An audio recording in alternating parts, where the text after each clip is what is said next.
अब हिंदू के लिए अलग कानून, मुसलमान के लिए अलग कानून, तो देश नहीं चलेगा। गरीब मुसलमान महिला को, पसमानदा को जगह मिले। क्या कहूंगा, उनके आने से उनका वोट तो सब तेजस्वी यादव ले लिया है, उनके पास वोट ही नहीं है। भारत के संसाधन पर पहला अधिकार अल्पसंख्यक और कुहकते हुए बोलते थे मुस्लिम। मैं तो यही बार बार कहता हूँ, लोग कहते हैं कितने मस्जिदों पर होगा, और ये किसी को धर्म से नहीं लेना चाहिए। ये पाकिस्तान नहीं है जो यहाँ शरिया कानून है। आज बात गिरिराज सिंह और असदुद्दीन ओवैसी की। नफरत की पिच पर मंत्री जी हो गए क्लीन बोल्ड। जी हां, हिंदू मुस्लिम की बहस छेड़ने वाले ट्वीट पर ओवैसी ने पूछा रोजगार, बुनकर और एमएसएमई का सवाल। भारत की राजनीति में जब भी महंगाई, बेरोजगारी, गिरती अर्थव्यवस्था और किसानों की बदहाली जैसे मुद्दे चर्चा में आने लगते हैं, तभी अचानक कोई हिंदू मुस्लिम वाला बयान सुर्खियों में आ जाता है या ला दिया जाता है। इस बार भी कुछ ऐसा ही हुआ जब गिरिराज सिंह ने सोशल मीडिया पर एक पोस्ट ऐसा ट्वीट किया जिसने फिर से धर्म की बहस को हवा देने की कोशिश की। नमस्कार, मेरा नाम हैदर अब्बास नकवी है और आप लोग मुझको इस वक्त दा स्वतंत्र पर देख रहे हैं। जी हाँ, ट्वीट में आप देख सकते हैं मंत्री जी ने लिखा, आज नहीं तो कल। सुनिएगा, आज नहीं तो कल ओवैसी भी ये स्वीकार करेंगे कि वो हिंदू हैं। अब अगर जवाब भी उसी अंदाज में आता तो टीवी चैनलों को कोई दिनों का मसाला मिल जाता, डिबेट होती, चीख पुकार होती, सोशल मीडिया पर ट्रेंड चलता और असली मुद्दे फिर गायब हो जाते। लेकिन इस बार खेल बदल गया। असदुद्दीन ओवैसी ने फ्रंट फुट पर आकर बैटिंग की और बॉल बाउंड्री के बाहर हो गई। जी हाँ, असदुद्दीन ओवैसी ने ऐसा जवाब दिया जिसने पूरी बहस का रुख ही बदल दिया। उन्होंने धर्म पर बहस करने के बजाय टेक्सटाइल सेक्टर, जो कि मंत्री जी का है, उसी पर सवाल पूछ लिए। टेक्सटाइल सेक्टर, पावरलूम उद्योग, एमएसएमई और बेरोजगारी की बात कर दी। यानी जिस पिच पर मंत्री जी हिंदू मुस्लिम की राजनीति खेलना चाहते थे, उसी पिच पर ओवैसी ने देश हित की बल्लेबाजी शुरू कर दी। ओवैसी ने मंत्री जी को याद दिलाई उनकी असली ड्यूटी। ओवैसी ने अपने जवाब में लिखा कि देश में यान यानी सूत की कीमतें लगातार बढ़ रही हैं मंत्री जी। इसका असर वाराणसी, सूरत, मालेगांव, मुबारकपुर जैसे इलाकों के लाखों बुनकरों और छोटे उद्योगों पर पड़ रहा है। उन्होंने सवाल उठाया, क्या सरकार कॉटन यान के एक्सपोर्ट पर रोक लगाएगी? क्या रॉ कॉटन पर इंपोर्ट ड्यूटी हटेगी? क्या चीन पर एंटी डंपिंग ड्यूटी लगेगी? क्या पावरलूम सेक्टर को बचाने के लिए कोई राहत मिलेगी? और फिर सबसे बड़ा तंज, अपने शपथ ग्रहण को याद रखिए और शुद्ध अंतःकरण शब्दों को भी याद रखिए। यानी ओवैसी ने साफ संदेश दिया कि मंत्री का धर्म की पहचान तय करना नहीं है, बल्कि जनता की समस्याओं का समाधान करना है। देखिए, स्वाभाविक है, अभी उत्तराखंड कॉमन सिविल कोड लाया। असम की सरकार अगर सारे लोगों को, हिंदू मुसलमान, एक कानून से चलेंगे तो समाज में एक अच्छा माहौल बनेगा। अब हिंदू के लिए अलग कानून, मुसलमान के लिए अलग कानून, तो देश नहीं चलेगा। तो मैं असम की सरकार को धन्यवाद देता हूं। इसमें किसी मुसलमान या हिंदू को दुखी नहीं होना चाहिए या दुख नहीं होना चाहिए। मैं तो सर्वप्रथम देश के प्रधानमंत्री नरेंद्र मोदी को धन्यवाद दूंगा। उन्होंने कई लोगों को जनेऊ पहनवा दिया, त्रिपुंड लगवा दिया, और कांग्रेस को अगर ये सद्बुद्धि दिए गए आमंत्रण में आ जाता तो अच्छा होता। अब वो राम यात्रा भी निकाल रहे हैं, अयोध्या का भी दर्शन कर रहे हैं। बाहर मोदी है तो मुमकिन है। आज जो लोग कल तक राम को काल्पनिक मानते थे कांग्रेस, आज वो कांग्रेस राम यात्रा निकाल रही है। इससे सुखद निकालने की योजना बना रही है।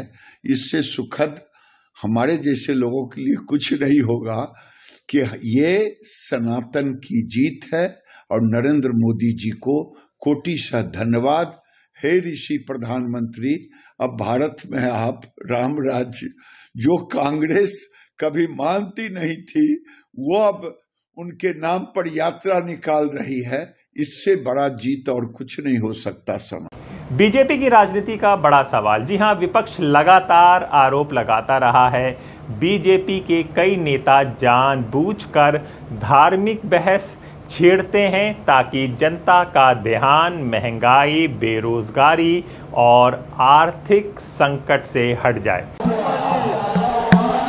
नहीं, मैंने कहा वक्फ बोर्ड में कानून बने और कानून में गरीब मुसलमान महिला को, पसमानदा को जगह मिले और वक्फ बोर्ड जमीन हड़पो आंदोलन न करे। क्योंकि जब लोग गए थे बंटवारे के समय, वो जमीन हिंदुओं का था, उसको वक्फ बोर्ड ने जबरदस्ती ले लिया और कांग्रेस ने उसे कानूनन इतना अधिकार दे दिया कि जो खाता न बही, जो बफ कहे वही सही। इसके बाद मंत्री जी ने अभी तक कोई पोस्ट और इसका जवाब नहीं दिया। ये वही मंत्री जी हैं जो झटका मीट के भी ब्रांड एम्बेसडर रहे हैं और बताया है कि झटका मीट खाना चाहिए। लेकिन ओवैसी के इस जवाब से मंत्री जी खामोश हो गए। क्या कहूंगा, उनके आने से उनका वोट तो सब तेजस्वी यादव ले लिया है, उनके पास वोट ही नहीं है। और इस बार तो कोई उनको देगा ही नहीं वोट। मुसलमान, वो जितना मुसलमान चिल्ला लें, उनको कोई वोट देगा नहीं। इस बार तो जो उम्मीदवार खड़ा करेंगे, आरजेडी सबका जमानत जब्त करा देगा। जी हां, सोशल मीडिया पर बड़ी संख्या में लोगों ने कहा, जब देश का टेक्सटाइल सेक्टर संकट में है, लाखों बुनकर परेशान हैं, तब टेक्सटाइल मंत्री को उद्योग बचाने पर ध्यान देना चाहिए, ना कि लोगों की धार्मिक पहचान तय करने पर। तो ये तो ओबीसी का विरोधी है। ये तो कहते थे मनमोहन सिंह के भारत के संसाधन पर पहला अधिकार अल्पसंख्यक, और कुहकते हुए बोलते थे मुस्लिम। तो ये लोग मुस्लिम परस्त राजनीति करते हैं, वोट की राजनीति करते हैं। जबकि देश में अगर मुसलमानों को बराबरी का हक हम देना चाहते हैं, और ये सारे जो अल्पसंख्यक ये सब है, अब तो हिंदू बहुसंख्यक के बराबर उनको मानना चाहिए। यही वजह है कि ओवैसी का जवाब सोशल मीडिया पर तेजी से वायरल हो गया। कई लोगों ने इसे काम की राजनीति बनाम नफरत की राजनीति बताया। बुनकरों का संकट कितना बड़ा है, समझिए इसे। भारत का पावरलूम और टेक्सटाइल सेक्टर करोड़ों लोगों को रोजगार देता है। खासकर मुस्लिम बहुल इलाके जैसे मालेगांव, मुबारकपुर और वाराणसी में हजारों परिवार इसी उद्योग पर निर्भर हैं। मैं तो यही बार बार कहता हूं, लोग कहते हैं कितने मस्जिदों पर होगा। हमने कहा कि कोई हिंदू कहीं भी अगर साक्ष्य मिलता है, साक्ष्य कोर्ट में जमा करता है और कोर्ट इजाजत देती है, तो मुस्लिम पक्ष को हल्ला नहीं करना चाहिए, मानना चाहिए। लेकिन बढ़ती कच्चे माल की कीमतें, सस्ती विदेशी प्रतिस्पर्धा और सरकारी नीतियों की वजह से छोटे उद्योग लगातार दबाव में हैं। कई यूनिट्स बंद हो रही हैं और मजदूर बेरोजगार हो रहे हैं।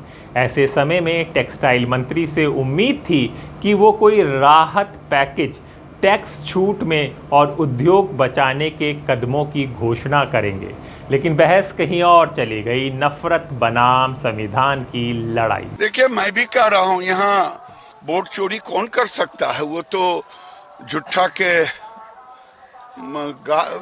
क्या कहें, वो एक तरह से झूठ बोलने का ठेका ले लिया है। बिहार चुनाव आयोग ने हर बूथ पर एक आंगनबाड़ी सेविका को भी रख दिया है। अगर जिन्हें महसूस होगा कि कोई बुड़का में आया है और उसका वोट फर्जी हो रहा है तो उसे दिखाने का काम आंगनबाड़ी सेविका करेगी। और ये किसी को धर्म से नहीं लेना चाहिए। ये पाकिस्तान नहीं है जो यहाँ शरिया कानून है। तेजस्वी यादव का राज जीवन में आएगा नहीं जो शरिया कानून लागू होगा। जी हाँ, इस पूरे विवाद में एक बार फिर ये सवाल खड़ा कर दिया गया है, क्या देश की राजनीति असली मुद्दों से हटकर पहचान और धर्म की बहस में फंसती जा रही है? ओवैसी के समर्थक चाहने वाले कह रहे हैं कि उन्होंने संविधान और लोकतंत्र की भाषा में जवाब दिया। वहीं बीजेपी समर्थक इसे राजनीतिक बयानबाजी बता रहे हैं। लेकिन इतना तय है कि इस बार बहस सिर्फ हिंदू मुस्लिम तक सीमित नहीं रही। सवाल रोजगार, उद्योग और मंत्री की जिम्मेदारी तक पहुंच गया। समझिए दोस्तों, देश को आज रोजगार चाहिए या रोज नया धार्मिक विवाद? मंत्री जनता के सवालों का जवाब देंगे या सिर्फ टीवी डिबेट का कंटेंट बनाते रहेंगे? और क्या अब जनता भी समझ चुकी है कि असली लड़ाई मंदिर मस्जिद हिंदू मुस्लिम नहीं बल्कि महंगाई और बेरोजगारी के खिलाफ है? जी हाँ, आपको क्या लगता है, क्या सही, क्या ओवैसी ने इस बार मुद्दा बदलकर सही जवाब दिया? कमेंट बॉक्स पे अपनी राय लिख सकते हैं और अपने दोस्त हैदर अब्बास नकवी को इजाज़त दीजिए। फिर होगी मुलाकात ऐसी ही किसी खबर के साथ। तब तक के लिए नमस्कार।